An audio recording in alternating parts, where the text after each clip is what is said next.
हैदराबाद की सियासी जंग की बात करें तो यहां बीजेपी ने अपनी पूरी ताकत झोंक दी है। पार्टी अध्यक्ष जेपी नड्डा के बाद आज उत्तर प्रदेश के मुख्यमंत्री योगी आदित्यनाथ भी हैदराबाद पहुंचकर ओवैसी ब्रदर्स को ललकारने वाले हैं। लेकिन इससे पहले एआईएमआईएम चीफ असदुद्दीन ओवैसी के छोटे भाई अकबरुद्दीन ओवैसी ने मुख्यमंत्री योगी आदित्यनाथ और प्रधानमंत्री नरेंद्र मोदी को लेकर बेहद ही विवादित और भड़काऊ बयान दे दिया है।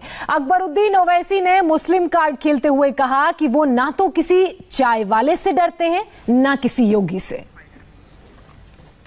कलमा पढ़ने वाला मुसलमान हूं, किसी के बाप से डरने वाला नहीं हूं, ना ही कल के चाय वाले से डरने वाला, ना ही कोई योगी खोगी से डरने वाले हैं। अरे किसी से नहीं, हम अल्लाह से डरने वाले, अल्लाह को मानने वाले हैं। इज्जत, जिल्लत, शोहरत, मौत और हयात सब रब्बुल आलमीन के हाथ, रब्बुल आलमीन के हाथ, अल्लाह देने वाला। खुदा आपसे भी कहूंगा, डरने वो घबराने की जरूरत नहीं है। डरेंगे? अरे हम जिंदा है, जब तक हम जिंदा है आपको डरने की जरूरत नहीं है।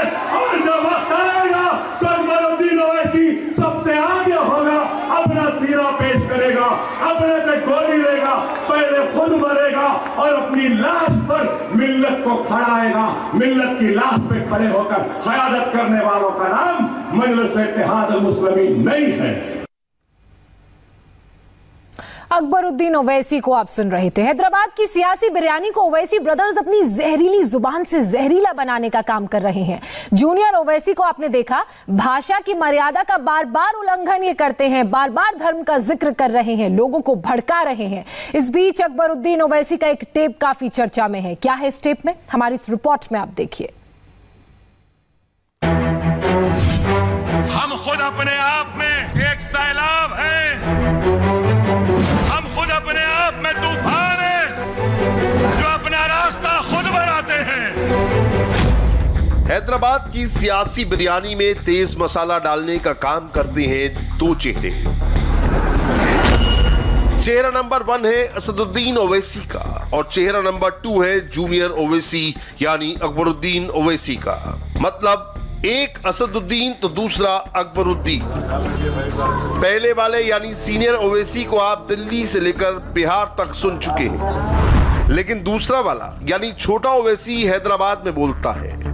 और इस वक्त हैदराबाद की गली गली में जूनियर ओवैसी का मौसम चल रहा है। अब की बार अपने गढ़ में अकबरुद्दीन ओवैसी की बारी है। वहां की सड़कों पर सियासी पारा चरम पर है। हैदराबाद का निगम चुनाव मानो राष्ट्रीय चुनाव बन चुका है और अपनी फेवरेट सियासी पिच पर जूनियर ओवैसी जबरदस्त पॉलिटिकल बैटिंग कर रहे हैं। सब मिलकर पैगाम देंगे कि ये शहर हमारा था, हमारा है, हमारा ही रहेगा। इस शहर पर हम इस शहर की पुरअमन फिजा को और इस शहर की बढ़ती हुई तरक्की को फिरका परस्त लोगों को रोकने नहीं देंगे। हम उनके कदमों को रोकेंगे। बड़ा भाई देश में मोर्चा संभालता है। बिहार के बाद बंगाल के चुनावी घमासान में कूदने की तैयारी कर चुका है, तो छोटे भाई के पास हैदराबाद का किला है। इसमें कोई शक नहीं कि हैदराबाद में होने वाले लोकल चुनाव से सीनियर ओवैसी का नेशनल एम्बिशन जुड़ा हुआ है। लेकिन इस बार अकबरुद्दीन ओवैसी की साख भी दांव पर लगी है। अगर आज अकबरुद्दीन ओवैसी यहाँ खड़े होकर तकरीर कर रहा है और आपसे वोट के लिए अपील कर रहा है, तो वो अपील करने का हक रखता हूँ, क्योंकि आपके हर दुख में आपके दरमियान में रहती है मजलिस, आपके दर्द में आपके दरमियान में रहती है। इस बार लोकल चुनाव में अकबरुद्दीन ओवैसी इसीलिए इतने वोकल है क्योंकि वो अपने पिच पर बैटिंग कर रहे हैं। इलाका उनका है और सबसे ज्यादा खोने के लिए भी अकबरुद्दीन ओवैसी के पास ही है।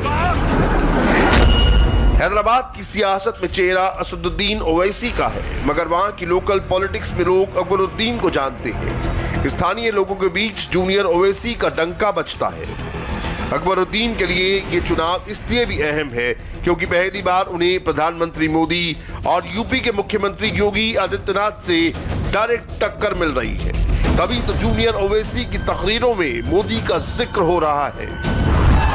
हमारी आवाम जब चाहे हमसे मिल सकती है। मैं पूछना चाहता हूं, मोदी के मानने वालों, क्या तुम मोदी से मिल सकते हो? जाकर टीआरएस वालों, मैं तुमसे पूछना चाहता हूं, क्या तुम केसीआर से मिल सकते हो? और आपसे पूछता हूं, जुमे के दिन को छोड़कर आप जब चाहे जब हमसे मिल सकते हैं या नहीं?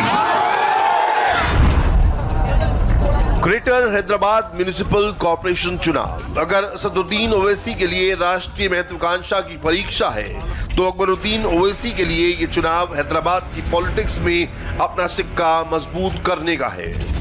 इसकी झलक उनकी चुनावी तकरीरों में साफ देखी जा सकती है। हम खुद अपने आप में एक सैलाब हैं, हम खुद अपने आप में तूफान हैं जो अपना रास्ता खुद बनाते हैं, और हमारे रास्ते में जो आता है हम उसको बख्शते नहीं हैं। आप मंदिर को अकबरुद्दीन ओवैसी को AIMIM का सबसे विवादित नेता यूं ही नहीं कहा जाता।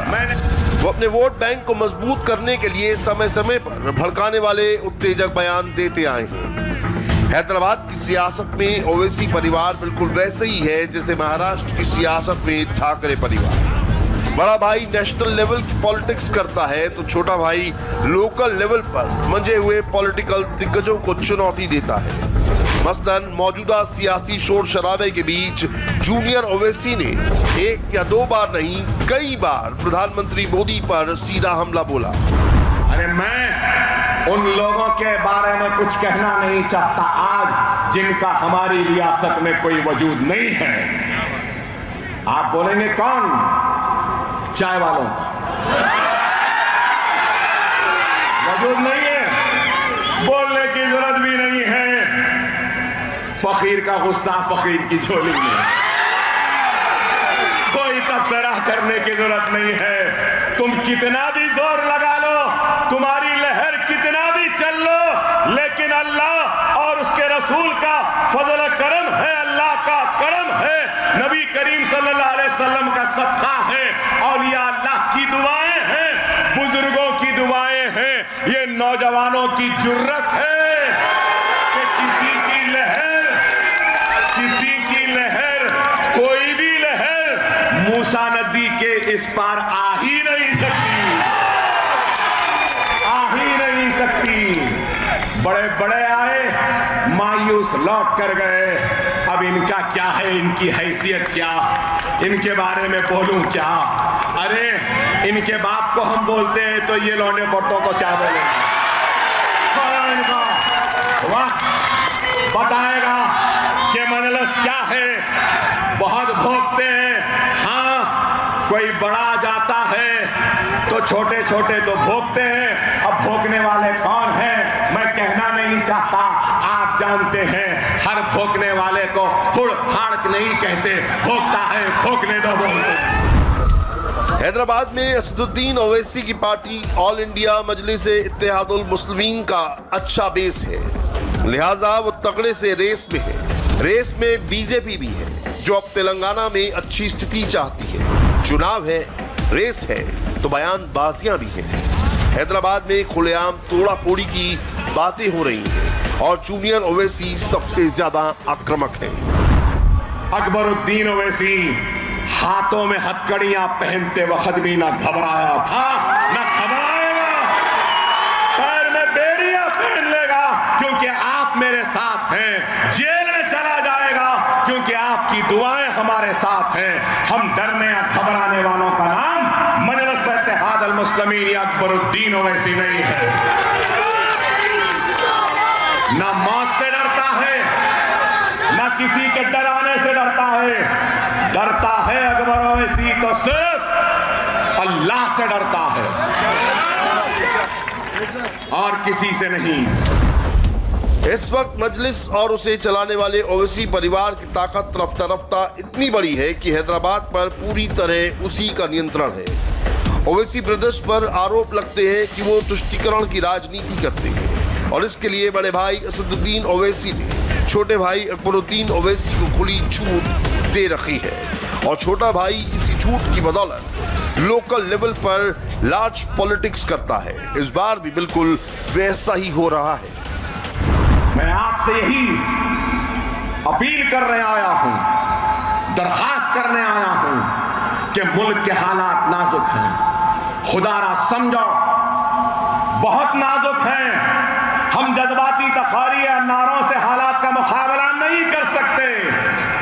हम मुकाबला कर सकते हैं तो अपने इत्तेहाद के जरिए, अपने मरकज सियासी के जरिए, अपनी जमात के जरिए, अपनी क़यादत के जरिए, अपने नुमाइंदों के जरिए। खुदारा अपने नुमाइंदों की कामयाबी के लिए जिद्दोजहद करो। खुदारा वक्त की नज़ाकत को समझो। किसी से डरने या घबराने की जरूरत नहीं है। यह मुल्क किसी की जागीर नहीं है। यह मुल्क जितना माथे पे तिलक लगाने वाले का है, उतना ही यह मुल्क सर पे टोपी पहनकर सुन्नत पालने वाले का भी है। यह मुल्क एक सिख जो पगड़ी पहनता है उसका भी है। यह मुल्क एक पारसी का भी है। यह मुल्क एक ईसाई का भी है। यह मुल्क भगवान को मानने वालों का भी है, खुदा को मानने वालों का भी है, अल्लाह को मानने वाले का भी है और गॉड को मानने वाले का भी है। और जो अल्लाह, भगवान, खुदा और गॉड को नहीं मानता उसका भी ये मुल्क है। ये मुल्क किसी की जागीर नहीं। ये मुल्क पे मेरा भी उतना हक है। मेरा भी उतना हक है जितना नरेंद्र मोदी का है या राहुल गांधी का है या किसी और का है। ये मुल्क मेरा है। मैं दूसरे दर्जे का शहरी नहीं हूं। ये मुल्क मेरा भी था, मेरा है, मेरा रहेगा। ये शहर मेरा भी था, मेरा भी है और मेरा भी रहेगा। हैदराबाद में अपनी साख बचाने के लिए इस बार सारी सीमाएं लांघ दी गई हैं। जूनियर ओवैसी ऐसी बातें कह रहे हैं, ऐसे शब्दों का प्रयोग कर रहे हैं जिसने वहां के लोकल चुनाव की सियासत को काफी वोकल बना दिया है। और अभी हमारे लिए वक्त एक छोटे से ब्रेक का है। ब्रेक के बाद भी खबरों का सिलसिला लगातार जारी है।